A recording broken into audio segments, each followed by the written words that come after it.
Call this meeting to order. Please rise. Join me in the Pledge of Allegiance. I pledge allegiance to the flag of the United States of America and to the republic for which it stands, one nation, under God, indivisible, with liberty and justice for all. Please join me in a moment of silence.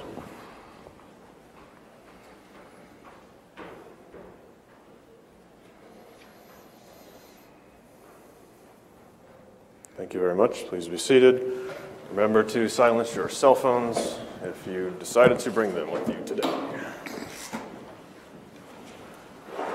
The first item noted on the agenda was our ministerial duty of the canvass for the city regular election.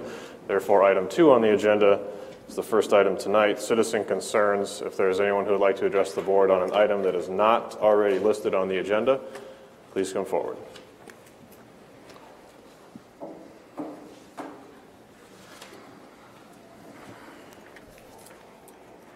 Woke up early this morning feeling compelled to talk. I've heard it said that and I said it myself, that we'll find out what's going to happen. We really don't know. But when I look at the information I already have, and I have a real good idea, especially in the area of medications, what's going to happen. That's probably one of the areas in mental health where it's really important that we do not fail on that particular issue, because it's really what keeps the thing moving smoothly at all. So I did a little comparing, and again, very rough outline, so bear with me because I haven't had a lot of time to pull this together here today. I look at the Sioux Rivers plan, and they work at the 250% of poverty. It's unlimited as long as criteria is met. That's short, easy to understand, very easy to administer. The Rolling Hills plan is at 150% of poverty, so they're not going to include as many people as the Sioux Rivers plan does. It's 1 month of coverage. No more than that, unless you get an exception from the executive officer. Now, the real problem with that is that's a very hard thing to administer. I mean, first of all, people have to let you know that they need help, and then we're going to have to figure out what agency is going to do that. So I'm assuming, just knowing how this business works, there's going to be a lot of calls, and I'm going to be looking for help in order for help to individuals that are not going to fit the criteria or may not be able to get permission to get assistance. So I'm going to need help. I might be looking at all 5 of you because you all kind of voted to go along with Rolling Hills, and if we go that direction and I need help, I may be looking for everybody's phone number I can find, because that's going to be a problem. Mr. Chair? Yes. I'm sorry to interrupt. Did we get a name and... Oh, Connie Barrett, I'm the advocate. And you're speaking as an employee of Sioux Rivers Region or as a citizen? I just want to make sure that's clear. Well, does it really matter? I'm a citizen of Woodbury County. I work for Woodbury County. I work with the entities of Rolling Hill of Sioux Rivers. Very good. So I cover lots of different seats. Thank you. There's other reasons too why this is important. Ma'am, I'm sorry to interrupt you.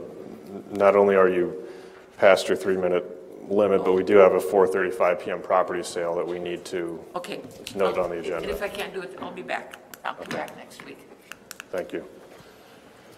With that, I would move item 3, approval of the agenda. Second by Taylor, discussion. All those in favor say aye. Aye. Opposed say nay. Passes 5-0. Now move ahead to item 9, which is an action item from the public bidder. This is a 4:35 p.m. set time. We are now in a public hearing for the sale of property parcel, also known as 3700 South York Street. This is to hear if anyone is for or against the sale of this property before we receive bids. Is there anyone who would like to come and state their reasons for being for or against the sale of this property. Hearing none, I'd move the public hearing be closed. Second. Second by Taylor. Discussion. All those in favor say aye. Aye. Opposed say nay. Passes 5-0. We are now entertaining bids for this property. If someone would like to come forward and state their name, address, and opening bid. City of Sioux City. Very well. Then I will move the property sale to the City of Sioux City for $167 plus fees. Second. Second by Potabom. Discussion. All those in favor say aye. Aye. Opposed say nay. Passes 5-0. It's 4:36 by my watch. We'll move ahead to item 9B for action. This is a 4:37 p.m. set time. Public hearing and sale of a property parcel also known as 1711 Villa Avenue. The public hearing is now open if anyone would like to speak for or against the sale of this property before we receive bids. Your name, sir? Jim Joy. Jim Joy is for the sale of this property. Noted. Hearing none, Mr. Chair, I move that the public hearing be closed. I'll second the motion by Taylor. All those in favor say aye. Aye. Opposed say nay. Passes 5-0. We're now entertaining bids for this property. If you'd like to bid on this property, please come forward. State your name and address and opening bid. My name is Carla Lastor. My address is 1709 Villa Avenue, and my bid is $184. 184. Is there anyone else who would like to bid on this property? Sir, please come forward. You live next door? Yes, I do. Do you want that to go back? Yes, I do. You got it. Thank you. Thank you. Going once, going twice. Move the property to be sold to Carla Lastor for $184 plus fees. Second. Second by DeWitt. Discussion. Might want to send him a thank you note. Thank you, sir. All those in favor say aye. Aye. Opposed say nay. Passes 5-0. Congratulations. We need to have more of those moments here at county board meetings. Items 4 through 8 constitute a consent agenda of routine action items to be considered by one motion. Items pass unanimously unless a separate vote is requested by a board member. Item 4 is approval of minutes of the November 7th meeting. Item 5 is approval of the claims. Item 6 from the county auditor is approval for a liquor license for Chet's Mobile Market. Item 7 from Veteran Affairs is to receive the Commission of Veteran Affairs quarterly report.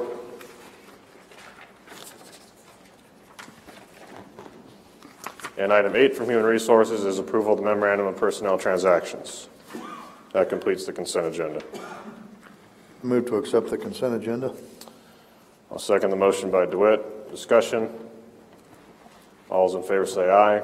Aye. Opposed say nay. Passes 5-0. We'll now move on to item 10, which is ahead of our 4:45 p.m. set time, so we might have to come back to this item. This is an information item from our secondary roads engineer, Mark Nera. Discussion of progress on Old Highway 141 bridge near Bronson.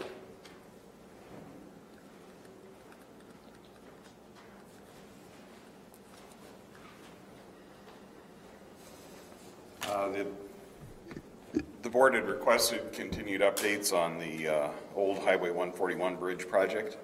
Happy to report yesterday the last of the pavement was poured.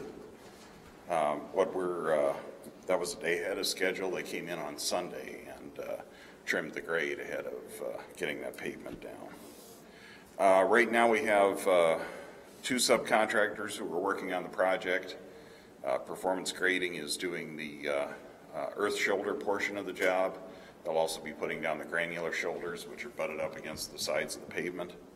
And Bainbridge Paving is out there. They're the ones who were stripping forms. They're the ones who did the paving and the trimming over the weekend. Right now the 2 of them are in each other's way, so they're kind of fighting for a very limited space in the corridor there. Right now, the next biggest phase of the project to get done is guardrail. That's tentatively scheduled for tomorrow on the 15th. In our last conversation this morning with the prime contractor, that was still going to be occurring, assuming performance gets done with the shoulders of the guardrail area. So we'll have 3 contractors fighting for that same confined space up right close to the bridge. Right now, to the best of everybody's belief, with the exception of seeding, shaping the ditches and forest slopes, we should have everything up on top of the road done by Friday. So it's our hope that we'll be able to open the project to traffic. Seeding and the last of that grading can be done under traffic. There's some erosion stone and riprap that also needs to be placed alongside of the bridge. There's adequate room to work on both sides, though we have temporary easements from the property owners out in the field. So again, they're working as quickly as they can. So it's my hope with the pavement going down a day early that it'll have no trouble meeting strength for opening by Friday. Mr. Taylor.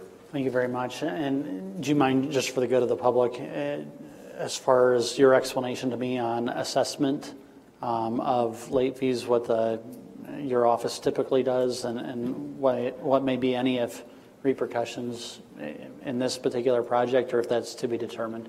The contractor has exceeded now the working days allowed by the contract because of some extra work that was done on the piers to make them more resistant to getting debris hung up on them during flood events. We went to a different style of pier.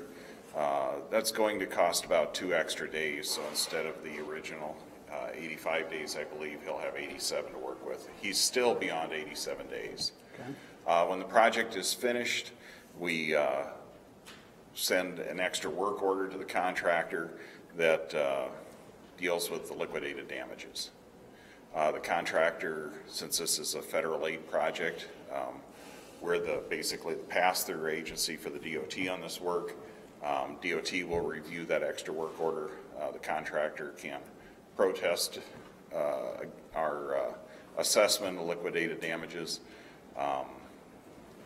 That final determination on that extra work order going through for however many days we have until the traffic opens beyond that contracted date, plus the agreed extra work days, will be ultimately up to the Office of Contracts of the DOT. We have a history with all of our contractors of fairly addressing liquidated damages for when they go beyond the contract period. As an agency, we do assess those to the contractor when they go over. Again, sometimes it does come down to a negotiation. The contractor will explain why he ran over. You know, in this case, we're just flat over. So we're anticipating some days will be levied, but I don't have enough information until we get to the end of the project. We get everything open to tell you how many that might be.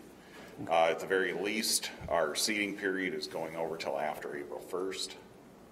Typically, once a contract's complete, it takes about 6 months to get through all the paperwork and get to that final payment stage where all the paperwork's signed and we're done and put the project to bed. So we're a little ways out from that yet.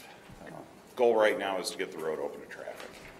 And my staff has had morning and afternoon consultation with the contractor, who is trying to get 3 subcontractors all working out there doing the work items that a bridge builder doesn't do to get this project to completion. Thank you very much. Any other questions? Thank you. Thank you. We're now at a 4:45 p.m. set time. This is item 11 from Building Services Director Kenny Schmitz for action. Courthouse HVAC Project 1 Automation Controls Improvements and Public Hearing.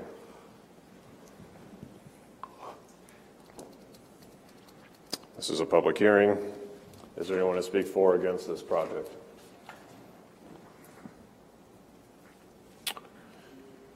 Hearing none, I move the hearing be closed.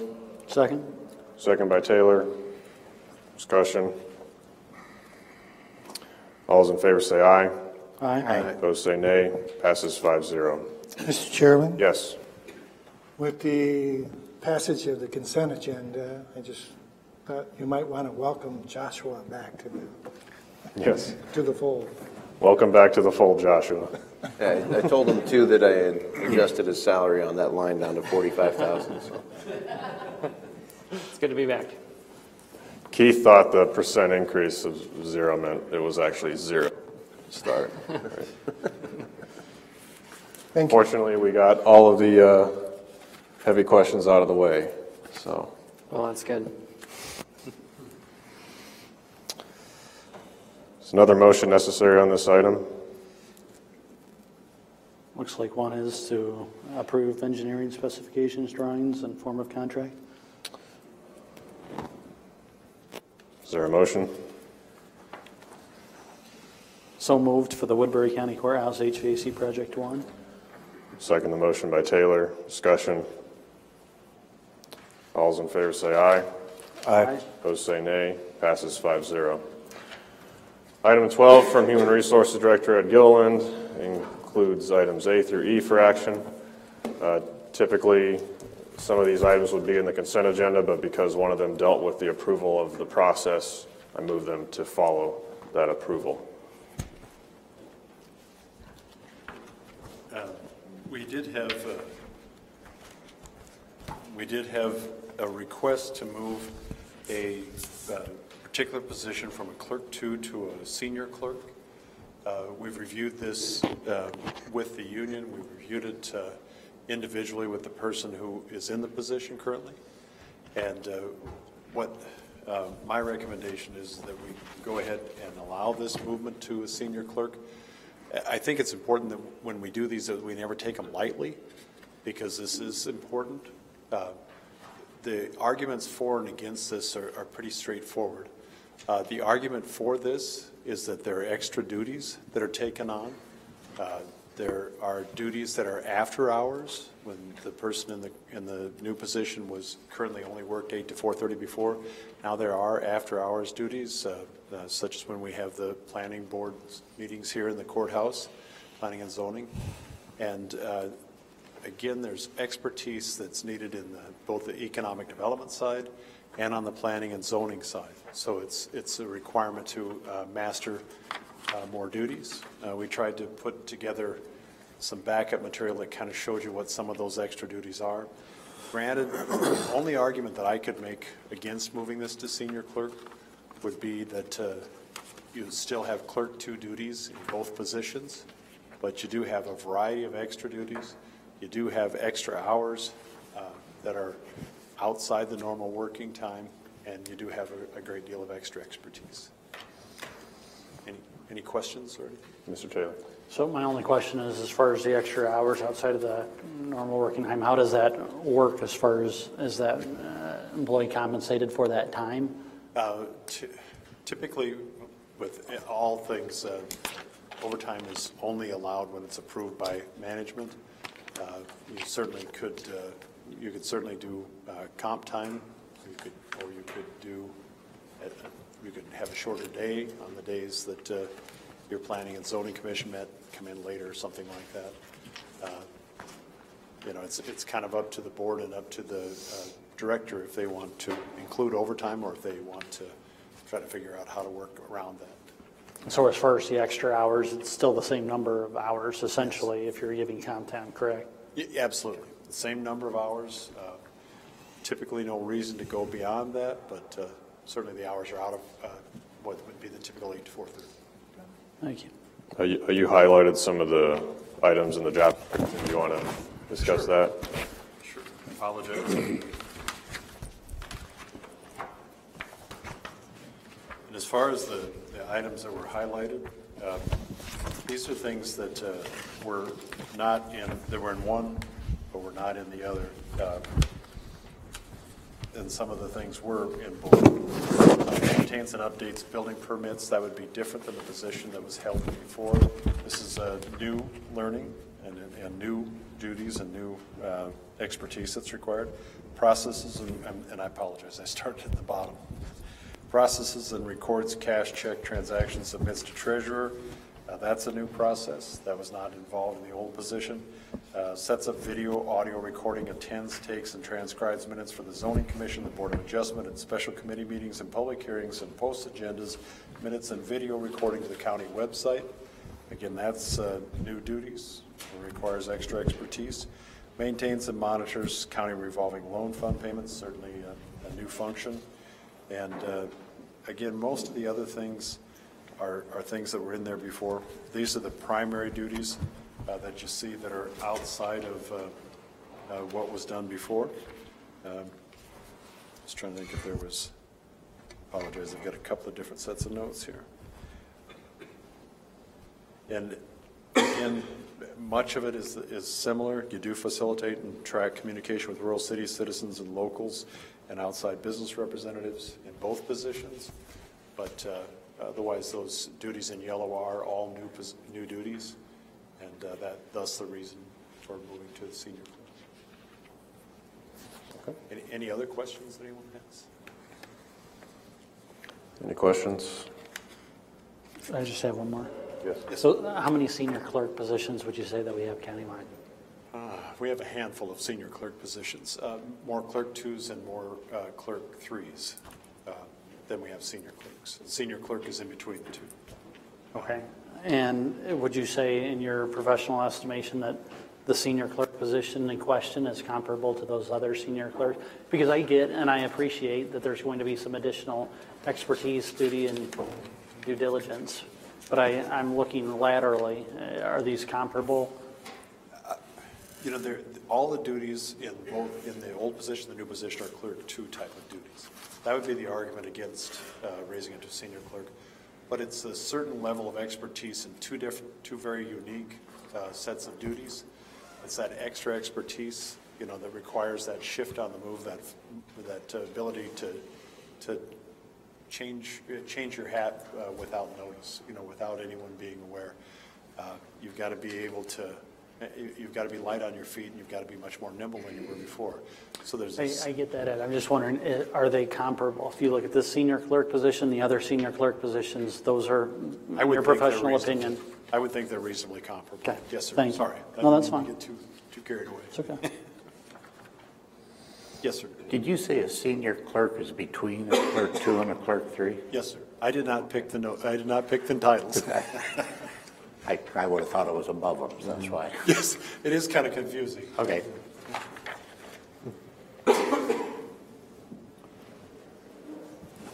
Any other comments?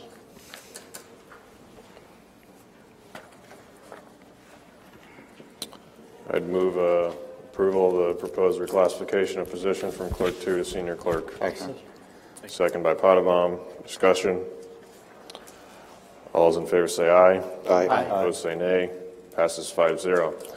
Item B is to authorize the chairman to sign the authorization to initiate the hiring process for the said position and for the routine equipment operator put on by Secondary Roads. I'd move that.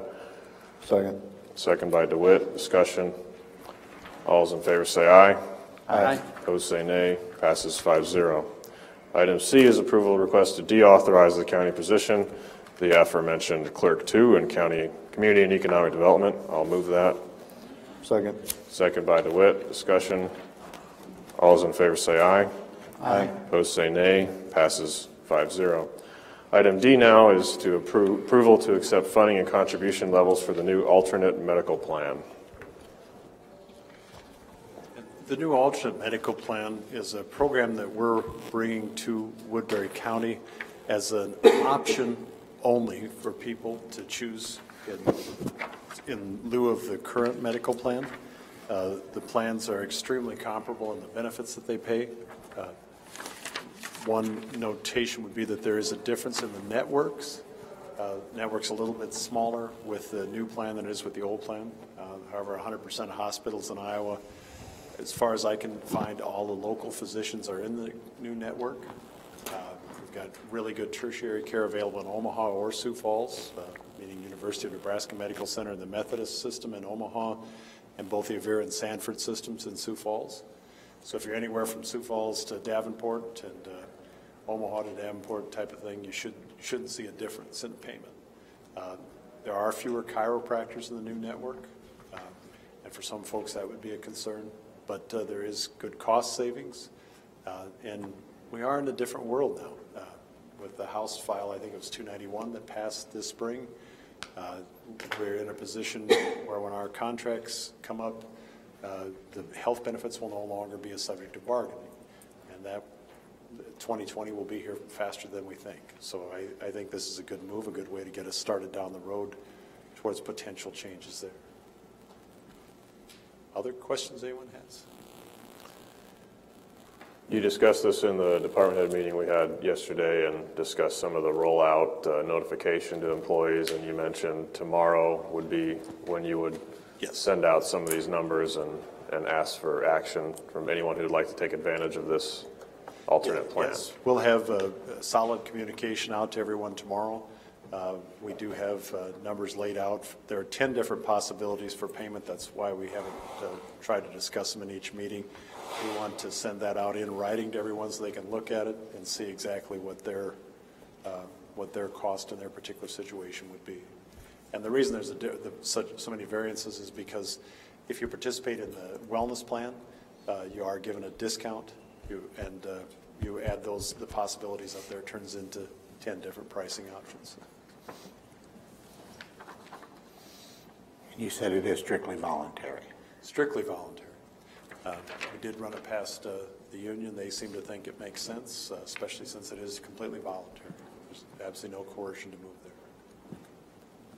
Saves the employees, you mentioned, approximately $10 a check. If you're as a single person, you would save approximately $10 a check. As a family, it's a little over $21 a check. And so you're talking about $500 a year in savings for a family, and you're talking about $230 a year in savings for a single person. And again, I've been covered under this the plan that played on this platform before, and it pays very, very well. You would not see a difference if you had a surgery, let's say here in Sioux City or in Des Moines or in Iowa City or in a Nebraska Medical Center. You would not see a difference in how it was paid, except that it would pay on a slightly smaller dollar amount. I mean, you would have no more out of pocket, and if you were below your out of pocket maximum, you would have slightly less out of pocket than you would with the current plan. I move to accept the funding and contribution levels as proposed.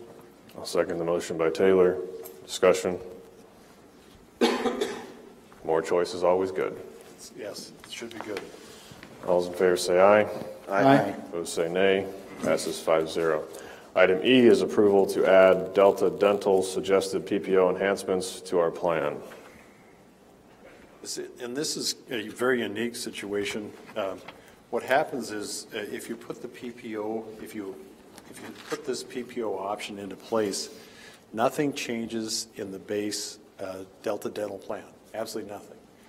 But if you choose to go to a PPO dentist, and there are a handful of general dentists who are PPO, and almost all of the specialists are in the PPO, then you have a little bit enhanced, you have slightly enhanced benefits.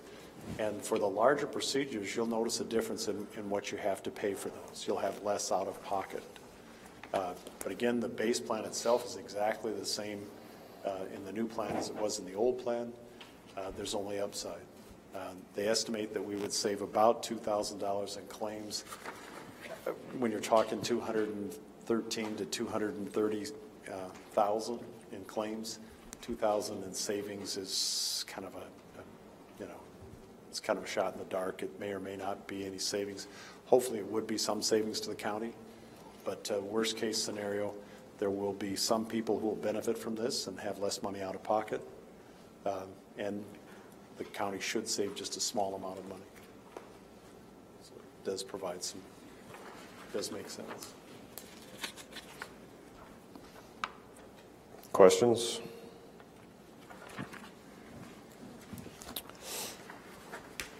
I'd move approval then. Second. Second by DeWitt. Further discussion, anything else you wanted to add, Ed? No, I think it just helps improve the benefit package that we have for the employees. It gives them more choice. It helps reduce their out-of-pocket. And anytime we can save the employees money and save the county money at the same time, it's a very good thing, win-win for everyone. You pair this with the new EAP that we have, and it's a really good upgrade in benefits for everyone. Very good. All those in favor say aye. Aye. Opposed say nay. Passes 5-0. Thank you. Thank you. We'll now recess the Board of Supervisors meeting and convene the Weber Drainage District Trustees meeting with item number 13 for action, which is the approval of a request for drainage district repairs. County Engineer Mark Nara. We had a request from an adjacent landowner in the Weber Creek Drainage District, Maurice Byers, to do some ditch cleaning. One of my staff members went down. They observed 3 beaver dams needing to be removed. There's some sedimentation behind those dams, so we'd end up having to clean out a reach of the stream too. This is probably between a $1,500 and $2,000 job. Standard site is excavator can do it. It's not as deep a ditch as some of those that we run into. My recommendation to the board would be that you allow our office to contact 2 to 3 qualified contractors who are interested in doing work, secure quotes, bring them back to the board for approval. I'd move that. Second the motion by DeWitt. Certainly it's by request, so part of our duties. It'll end up being levied against all the taxpayers of that district, so it's a very small district. I think there's 3 or 4 property owners is all. Further discussion? All those in favor say aye. Aye. Opposed say nay. Passes 5-0. Thank you. Thank you. We now adjourn the Weber Drainage District Trustees meeting and continue the Board of Supervisors meeting with item 14, the Chairman's Report, which includes item A, Southbridge IJR stakeholder meeting, November 9th. I attended along with Supervisor Taylor. For the good of the board and the public, this was the 7th meeting since we started these in January 2016. There were deemed to be no project stoppers from an environmental standpoint in regards to the funding that we have put in for the planning. It should have a multi-year applicability down the road. Right now, the function of the consultants is to supervise and evaluate some traffic studies to see where the purpose of the project will lie. Anything to add? The initial traffic model and traffic counts did not lend themselves to ensuring that this would be a project that would be viable based on traffic count alone. And so the DOT and Simcoe offered that traffic count study, and the consultants are asking to have another look at it to see if there's any anomalies or errors, and to do that is due diligent oversight. I think the question will be in the future, once we have that information back, is there justification based on economic development and connectivity or not? This is a huge project. It has not only monies that have been spent thus far cooperatively, and I think a good spirit of cooperation between all the stakeholders, but it'll have to be something to be seen in the future if that doesn't come back with any errors, whether or not to continue on. So I think that'll be a big deal at some point that we'll all have to consider. I think the process has been very good, though, between the city and our county engineer and Sergeant Bluff, Salix. So there's quite a bit of cost in the planning already, and we'll have to decide collectively if there's merit in shifting the purpose of the project to economic development, basically. Item B is the Veterans Day ceremony here at the courthouse, November 11th. I attended along with a couple other supervisors. Heard from some people that it was the most smoothly run that they've done here before, so credit to Director Dempster and everyone who helped out with that. It's a great event, and it certainly draws a lot of attention, and as it should, with the themed messaging and the presentations. So, and I thank you for, Supervisor Taylor, I know you want to explain what you did on that day? I was in Clay County, supporting theirs with a invocation and helping to lead their ceremony as well. So apologize for not being able to be here, but you can only be one place. Were you able to get any other staff that we might need while you were there? well, I figure since we have the assessor and conservation director, I thought I'd limit it at that. So. A little too soon. All right. Keep that relationship open, though. Could ask about the zoning coordinator, but I'll hold off. So. Yeah. And item C is the November department head meeting, of course, attended by myself and Supervisor Taylor, November 13th. We covered the main item of the additions to the employee compensation package, and we're pleased with our department heads following through on several months now of 100% with TrueSpeak, which is a communication model the board recommends. Did you have anything? Yeah, I thought a great EAP presentation, the best I've ever seen. I forget her name from Des Moines. Thank you. And just all of the services that are offered, including on-site master's level counselors, clinicians, I should say, and people to help out, to help employees, not only from a management standpoint, but also in personal lives. So I thought that was great. Much more local and much more accessible. So those are the two big things. Item 15 then is reports on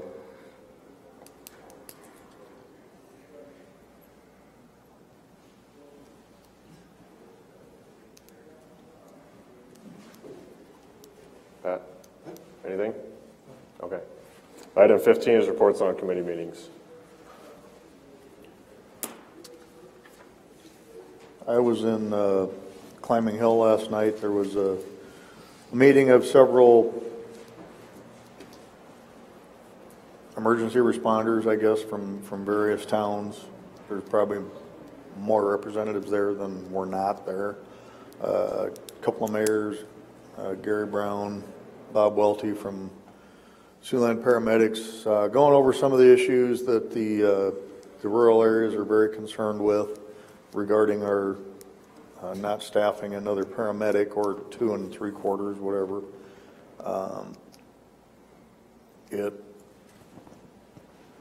It was less than comfortable, but at the same time, it probably needed to be said. There was a lot of information, a lot of input from those rural folks, and obviously they're concerned with Siouxland paramedics leaving the area, or at least leaving the true paramedic service from the rural areas.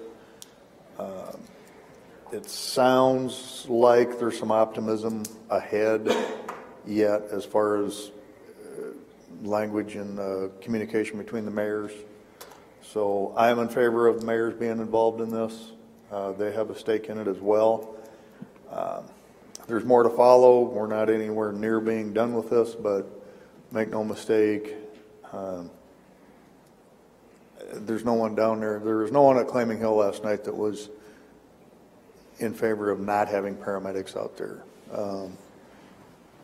And I honestly believe that there's no one on this board that doesn't believe we can use more paramedics, but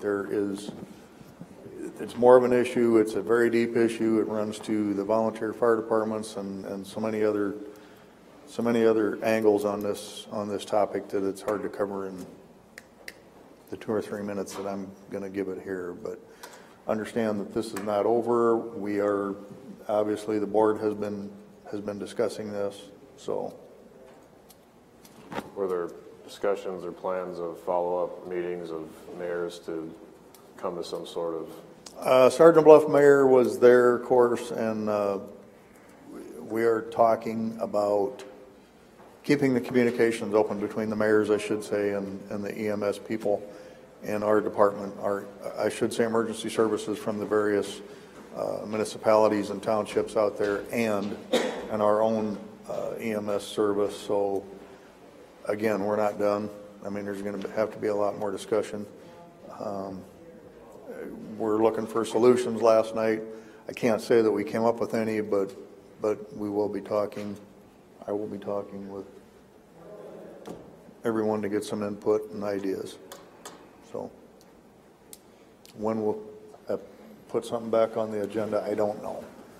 But don't want to be vague, but that's about all we got for now. Mr. Taylor. Supervisor DeWitt and I met with our juvenile detention director and had a good conference about upcoming goals. And so our plan is we've submitted those back to him based on some agreements, and we'll be sharing those with the rest of the board for the evaluation process. So that was good. And had a meeting on there was to be a historic committee meeting tentatively today. We're going to push that back for a couple of weeks. There's some time capsule extraction that's going on right now, and I had a good meeting with IT. Some very, very cool things as far as the platform for the visual tour, and then I'll be meeting with Jim Jung and the Lynn Blades. And I think that's going to come together sooner rather than later. So we'll have a dedicated URL, and we actually already have in-house the kind of the platform for the kind of GPS, GIS mapping of it, if that's the right term. So.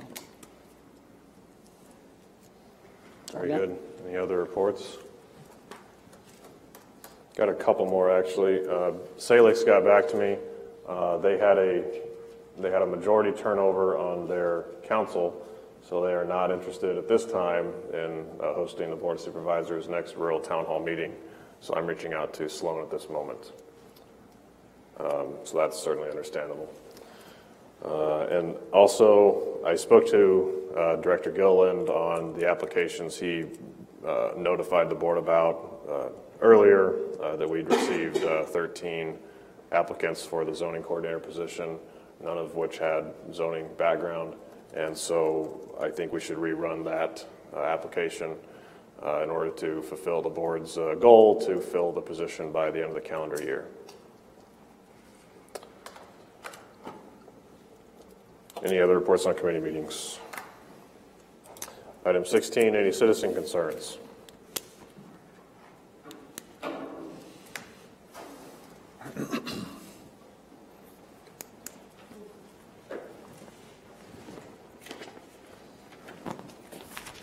be right back.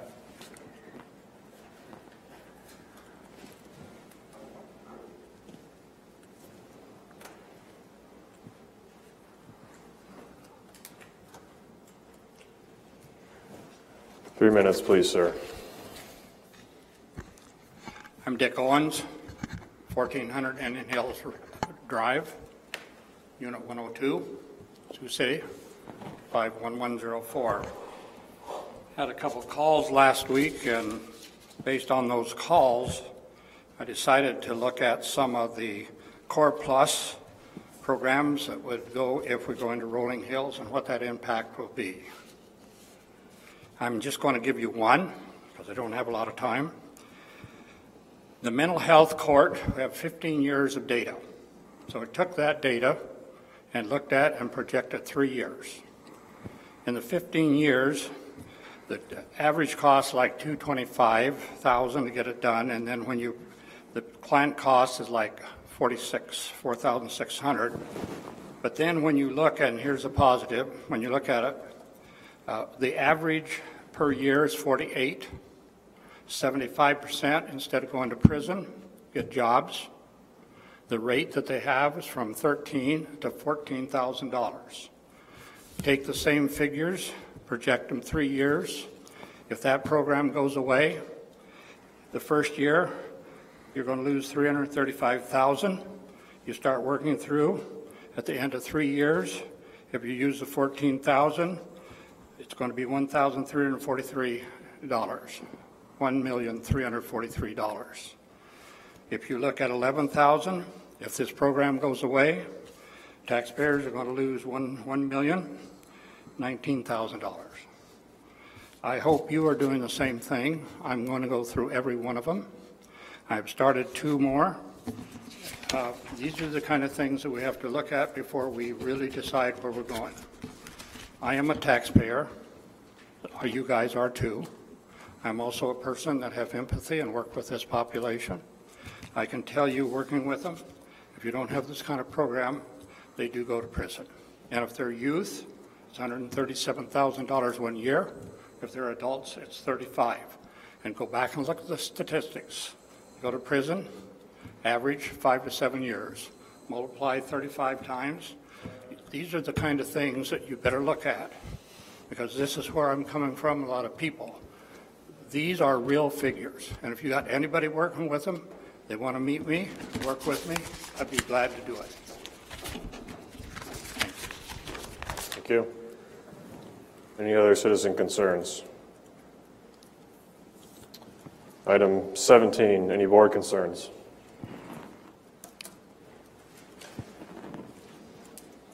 It's exciting to see the time capsule be extracted outside. Courthouse is still standing. It's a good sign.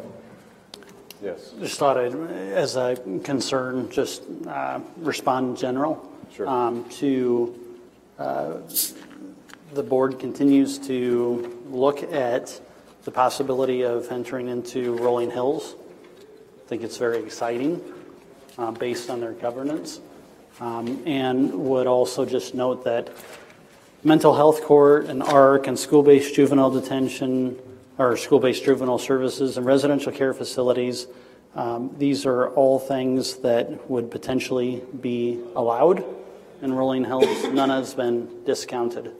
So I think that's important to note. Thank you very much. Thank you. Any other board concerns? Kenny, do you want to give a quick update on how the time capsule's going? He didn't, but he will now. Kenny Schmitz, Building Services Director. We have the time capsule out. So it will be at the board's discretion on when and if we want to open it up, or I'm certainly that we do at some point, but we can talk about that and go from there. We should get a picture of it going through the x-ray machine first. Not bad.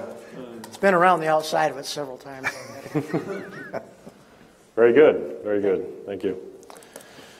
Any Woodman concerns? No. Being no further business, we are adjourned. Thank you.